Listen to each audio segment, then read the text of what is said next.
नमस्कार, आप देख रहे हैं IBC 24। मैं हूं आपके साथ सृष्टि पांडे। शाम के 7 बजने को है, वक्त हो चला है मध्य प्रदेश के नंबर 1 बुलेटिन का। चलिए जानते हैं मध्य प्रदेश में आज क्या खास है। मोहन कैबिनेट की बैठक खत्म हो गई है। कैबिनेट में लिए गए बड़े निर्णय आपको बता रहे हैं। GIS 2025 के पहले सरकार के कई बड़े फैसले। सरकार ने 7 नई नीतियों को मंजूरी दी है। नई MSME और नई स्टार्टअप नीति को मंजूरी मिली है। इलेक्ट्रिक व्हीकल्स के लिए भी नई नीति बनाई गई है और एकीकृत टाउनशिप के लिए नियम बनाए गए हैं। मध्य प्रदेश नागरिक विमानन नीति को भी कैबिनेट की हरी झंडी अब मिल गई है। तो बड़ी खबर आप तक पहुंचा रहे भोपाल से, जहां पर मोहन कैबिनेट की बैठक खत्म हो गई है। कैबिनेट में कई बड़े निर्णय लिए गए हैं। ग्लोबल इन्वेस्टर समिट 2025 के पहले सरकार के कई बड़े फैसले सामने आए। सरकार ने 7 नई नीतियों को मंजूरी दी है और नई MSME और नई स्टार्टअप नीति को मंजूरी मिली है। इलेक्ट्रिक व्हीकल के लिए भी नई नीति निकाली गई है और एकीकृत टाउनशिप के लिए नए नियम बनाए गए हैं। बड़ी खबर आप तक पहुंचा रहे राजधानी भोपाल से, जहां पर मोहन कैबिनेट की बैठक खत्म हो गई है। सरकार ने 7 नई नीतियों को मंजूरी दी है। नई MSME के लिए भी नीतियां बनाई गई है और इलेक्ट्रिक व्हीकल्स के लिए भी नई नीति बनी है।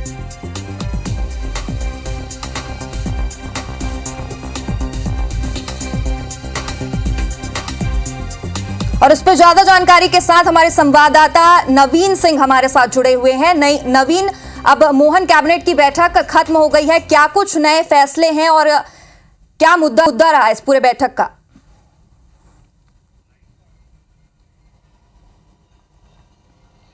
देखिए, इस कैबिनेट ने एक बड़ी सौगात दी है मध्य प्रदेश के बेरोजगार युवाओं को और नई संभावनाओं को जन्म दिया है। कैबिनेट ने बड़े फैसले लिए हैं, जिसमें सबसे खास है 86 लाख नए रोजगारों का सृजन करना है। तो ये बड़ा फैसला है। मध्य प्रदेश में इस वक्त युवा बेरोजगारों की तेजी से संख्या बढ़ रही है। मध्य प्रदेश की सरकार चिंतित है। मध्य प्रदेश की सरकार समझ रही है कि अगर युवा बेरोजगार हुए तो मध्य प्रदेश की आर्थिक उन्नति, तरक्की रुक जाएगी। लिहाजा बड़े विजन के साथ मध्य प्रदेश की सरकार और डॉक्टर मोहन यादव बतौर मुख्यमंत्री काम कर रहे हैं। 86 लाख रोजगार सृजन करने की कोशिशें इस कैबिनेट के जरिए शुरू हुई है। नई MSME पॉलिसी के जरिए ये उम्मीद की जा रही है कि मध्य प्रदेश में अगले कुछ सालों में 86 लाख के आसपास रोजगार का सृजन होगा। इसके अलावा कई सारी नीतियों की भी मंजूरी दी है। इलेक्ट्रॉनिक व्हीकल्स के लिए भी की नीति को मंजूरी दी है। अब कोई भी चार्जिंग स्टेशन बना सकता है, सरकार उसको सब्सिडी देगी। इसके अलावा हवाई क्षेत्र में भी नीति को मंजूरी मिली है, जिसमें महिलाएं, अनुसूचित जाति और जनजाति के लोग भी निवेश कर सकेंगे।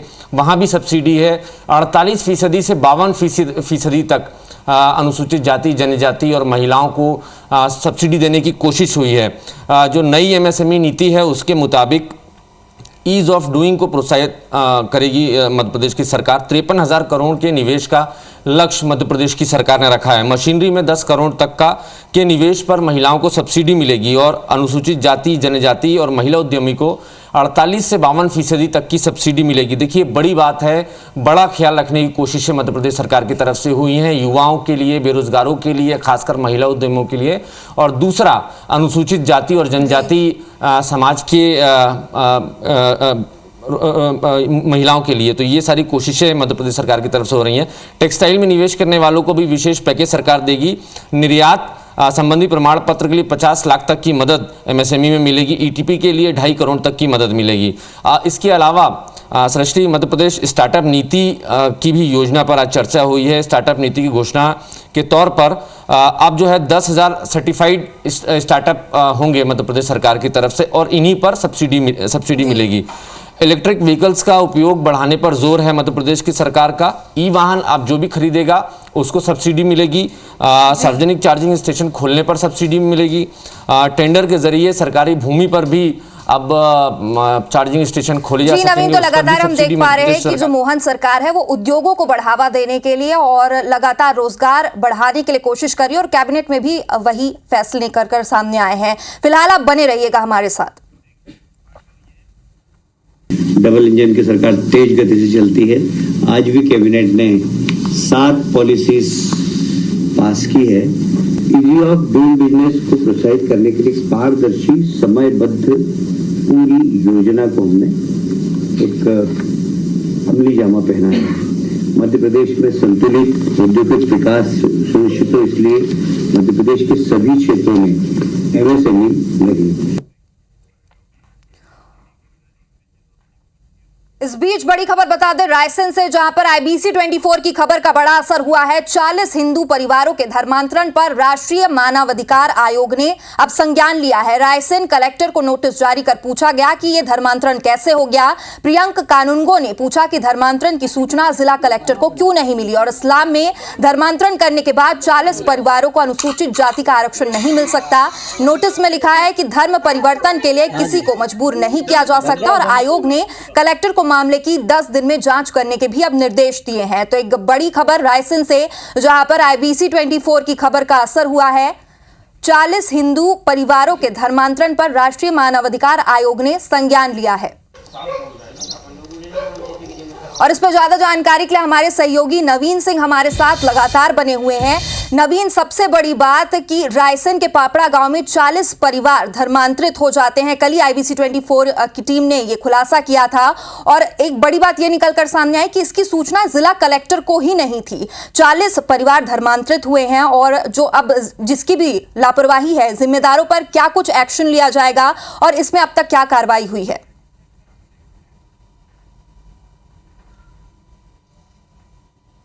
देखिए, बिल्कुल कल हमने एक्सपोज किया था किस तरीके से मध्य प्रदेश में धर्मांतरण की आंधी चल रही है और रायसेन के पापड़ा गांव में धर्मांतरण माफियाओं ने 40 हिंदू परिवारों का धर्म परिवर्तन करा दिया। तकरीबन 300 हिंदुओं का धर्म परिवर्तन हुआ है। और सबसे खास बात कि धर्म परिवर्तन करने के बाद कोई भी हिंदू अगर मुसलमान धर्म में जाता है, धर्म परिवर्तन कर लेता है, तो उसको आरक्षण का लाभ नहीं मिल सकता, भले ही वो धर्मांतरण के पहले अनुसूचित जाति का रहा हो या जनजाति का रहा हो। लेकिन चूंकि ये नट समुदाय के थे, हिंदू थे और इन्होंने धर्मांतरण भी कर लिया और अब भी इनको आरक्षण का लाभ मिल रहा है। तो मानवाधिकार आयोग ने सवाल खड़े किए हैं, सवाल पूछे हैं रायसेन के कलेक्टर से, क्या उनकी जानकारी में धर्म परिवर्तन हुआ है? अगर धर्मांतरण हुआ है तो इसकी जानकारी रायसेन के मजिस्ट्रेट को क्यों नहीं थी? अगर नहीं थी तो इस पूरे मामले की जांच कराएं और जांच कराने के बाद 10 दिनों के भीतर रिपोर्ट मानवाधिकार आयोग को भेजें। मानवाधिकार आयोग के सदस्य प्रियंक कानूनगो ने बड़ी गंभीरता से बड़ी तल्ख टिप्पणी अपने नोटिस में की है और एक तरीके से निर्देश दिया है कि अगले 10 दिन के भीतर पूरे मामले की जांच उनको चाहिए, मौके पर अफसरों को भेजा जाए और पूरे मामले की तस्दीक कराई जाए कि आखिरकार उनके पास अनुसूचित जाति के आरक्षण का सर्टिफिकेट कैसे है। चूंकि वो धर्मांतरण कर चुके हैं, प्रियंक कानूनगो ने भारत सरकार के कानून का हवाला भी देते हुए ये कहा है कि अगर वो नट समुदाय के भी हैं तो अगर वो सिख धर्म में धर्मांतरित होते हैं या बौद्ध धर्म में धर्मांतरित होते हैं तो उनको आरक्षण का लाभ, अनुसूचित जाति के आरक्षण का लाभ मिल सकता है। लेकिन अगर वो क्रिश्चियन धर्म में जाते हैं या इस्लाम धर्म कबूल करते हैं तो स्वतः ही उनकी आरक्षण की सुविधा खत्म हो जाती है, वो आरक्षण के दायरे से बाहर हो जाते हैं। बावजूद इसके उनके पास आरक्षण के सर्टिफिकेट कैसे हैं? बिल्कुल नवीन, तो एक बड़ी लापरवाही से माना जा सकता है। 40 परिवार जबरन धर्मांतरित हो जाते हैं। अब जो भी जांच में खुलासे होंगे उसका भी अपडेट आपसे लेंगे। फिलहाल बहुत बहुत शुक्रिया तमाम जानकारी के लिए।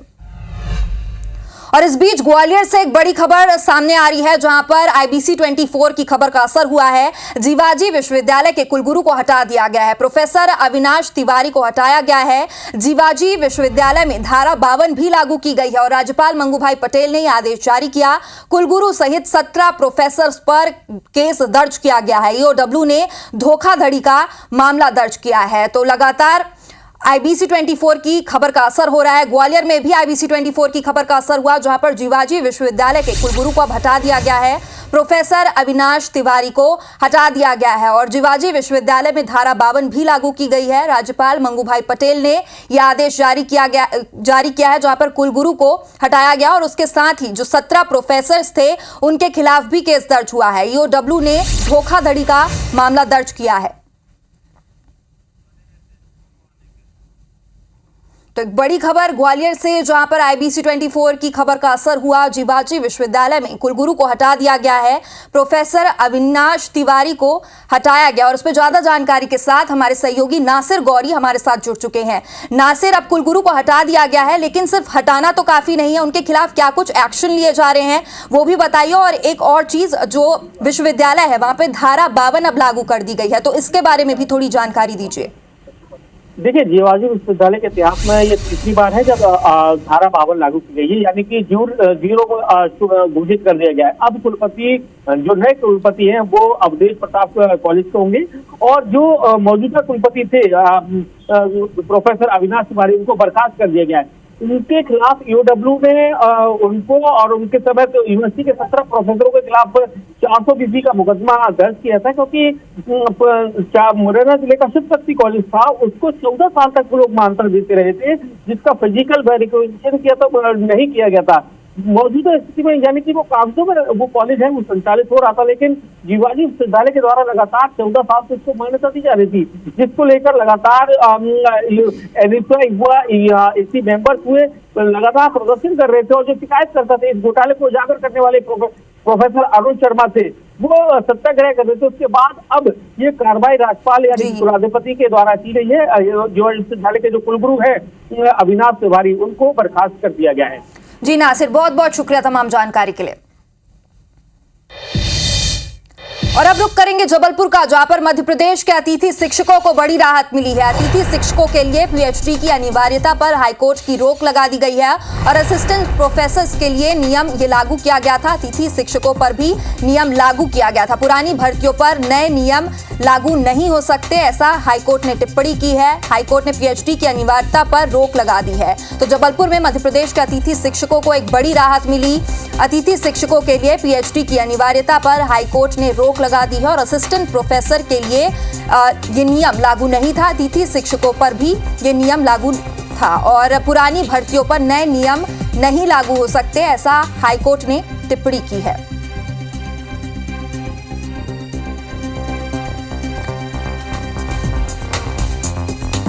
तो मध्य प्रदेश के अतिथि शिक्षकों को एक बड़ी राहत मिली है। अतिथि शिक्षकों के लिए पीएचडी की अनिवार्यता पर अब रोक लगा दी गई है।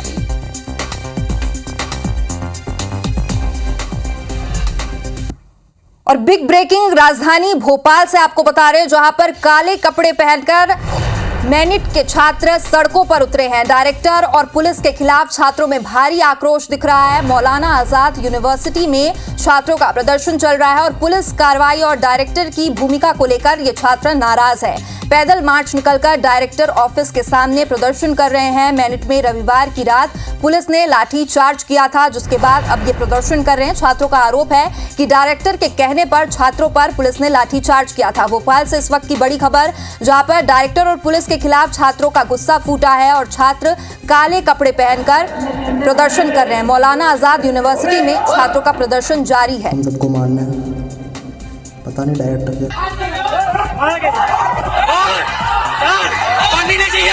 पढ़नी नहीं चाहिए। तो ये दो तस्वीरें हैं आपके टीवी स्क्रीन पर, जहां पर पिछली रात छात्रों के ऊपर लाठीचार्ज किया गया था, और जिसके विरोध में अब छात्र काले कपड़े पहनकर प्रदर्शन कर रहे हैं। और मौलाना आजाद यूनिवर्सिटी की ये तस्वीरें हैं, जहां पर छात्रों का प्रदर्शन जारी है।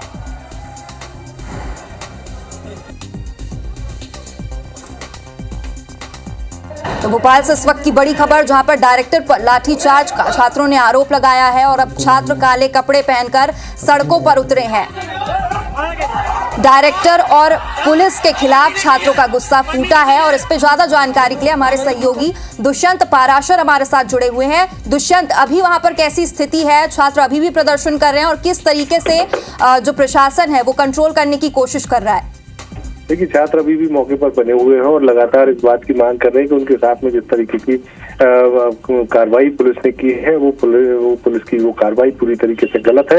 इस तरीके से छात्रों के साथ में बर्बरतापूर्वक मारपीट नहीं की जानी थी, और अगर ये कार्रवाई की गई है डायरेक्टर के कहने पर की गई है, तो पुलिस टीम जो वो उस समय मौजूद थी उस पुलिस टीम के खिलाफ में कार्रवाई की जाए, और इसके अलावा डायरेक्टर को भी अपने पद से इस्तीफा देना पड़ेगा, तब जाकर छात्र जो है वो मानेंगे। तो ऐसे में लगातार छात्र जो है बड़ी संख्या में डायरेक्टर के बंगले के बाहर ही डेरा जमाए बैठे हुए हैं, और लगातार इस बात की मांग कर रहे हैं कि प्रशासन को इस पर कार्रवाई करनी पड़ेगी। नहीं की जाती है तो हम लगातार इस तरीके के आंदोलन जो है वो जारी रखेंगे। जी दुष्यंत, बहुत बहुत शुक्रिया तमाम जानकारी के लिए।